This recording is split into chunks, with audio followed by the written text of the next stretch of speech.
Hi friends, ఈరోజు మా ఇంట్లో గోంగూర పప్పు చేయబోతున్నా. మీకు ఇలా చెరవలో చేయడం ఎంతమందికి ఇష్టం? కుక్కర్లో చేయడం ఇష్టమా, చెరవలో చేయడం ఇష్టమా? మా ఇంట్లో అయితే మా ఆయనకి ఇలా చెరవలో చేయడమే ఇష్టం. చెరవలలో చేసినదే తింటాడు. పప్పు కానీ ఏదైనా కానీ, రైస్ కానీ ఇలా కుక్కర్లలో చేస్తే తినరు.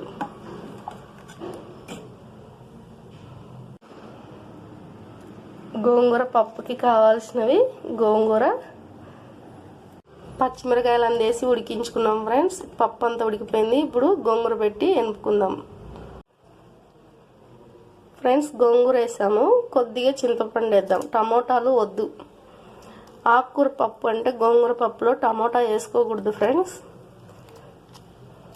ఇది ఉడకనిద్దాం.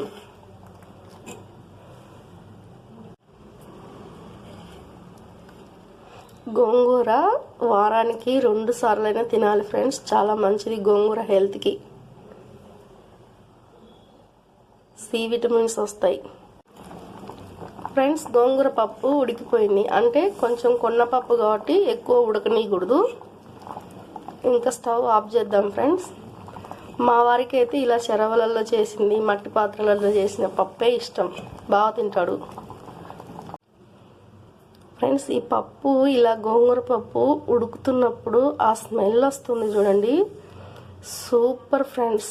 చాలా కమ్మటి వాసన వస్తుంది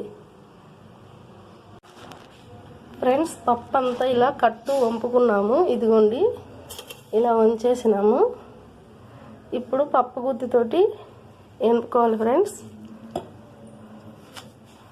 1 స్పూన్ సాల్ట్ వేసుకున్నాం. ఇదిగోండి పోపుకు కూడా రెడీ చేసాం ఫ్రెండ్స్. పప్పు మొత్తం ఎనిపేసినాము.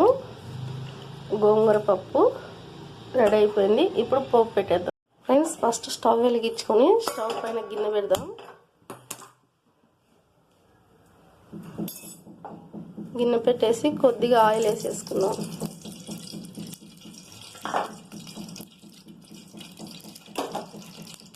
ఇప్పుడు ఉల్లిపాయలు, కొత్తిమీర, ఒట్టిమిర్చి, పోపు గింజలు. గోంగూర పప్పులో కొత్తిమీర కంపల్సరీ వేయండి, టేస్ట్ బాగుంటుంది ఫ్రెండ్స్. పోపు మొత్తం దూరగా మగ్గిపోయింది. ఇంకా ఆ పప్పు మొత్తం ఈ గిన్నెలో వేసేద్దాం ఫ్రెండ్స్. పప్పు రెడీ అయిపోయింది. గుమగుమలాడే గోంగూర పప్పు రెడీ అయిపోయింది. మీరు కూడా ఎప్పుడైనా కుక్కర్లో కాకుండా ఇలా ట్రై చేయండి. చాలా టేస్ట్ ఉంటుంది పప్పు.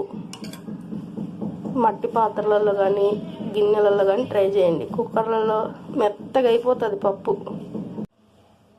హాయ్ ఫ్రెండ్స్, ఏంటివి గుట్టాలు చూపిస్తున్నారు అనుకున్నారా? పప్పు చేసాం కదా, అందుకు సైడ్ కాంబినేషన్ నంచుకొని తినడానికి ఇన్నోటి వేయించాం ఫ్రెండ్స్. కాకపోతే డిమార్ట్ నుంచి తెచ్చాం కాబట్టి డబ్బాలో స్టోర్ చేసాం.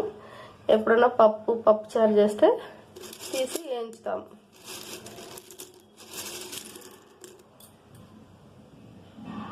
ఫ్రెండ్స్. ముందు స్టవ్ వెలిగించుకొని వడియాలు ఎంచుకుందాం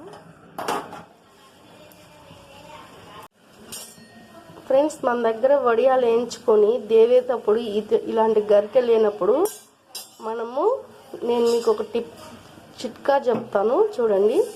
ఈ థ్రెడ్ తోటి కూడా ఆ గవ్వలు వేయించుకోవచ్చు చాలా ఈజీగా. ఇలా కొన్ని వడియాలు వేయించుకోవచ్చు ఫ్రెండ్స్. ఆయిల్ హీట్ ఎక్కింది, వేసాము. ఇదిగోండి ఫ్రెండ్స్, ఇలా థ్రెడ్కి వేసేసి ఇలా లాస్ట్లో దుస్ముడి పెట్టేసి ఇలా వేసేసి వేయించుకోవచ్చు.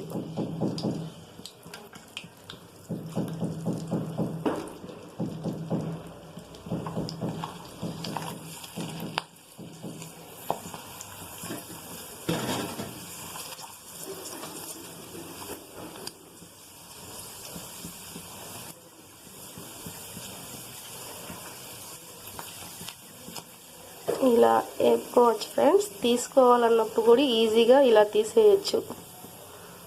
ఇలా తీసేసి చిల్లులు గిన్నెలు వేసేసి తీసుకోవచ్చు ఫ్రెండ్స్. మీకు ఈ ఐడియా నచ్చితే లైక్, షేర్, సబ్స్క్రైబ్ ఫ్రెండ్స్. ఇలా వేయించుకోవాలి. అలా గరిటె లేనప్పుడు ఇలాగైనా చేయొచ్చు ఫ్రెండ్స్, ట్రై చేయండి.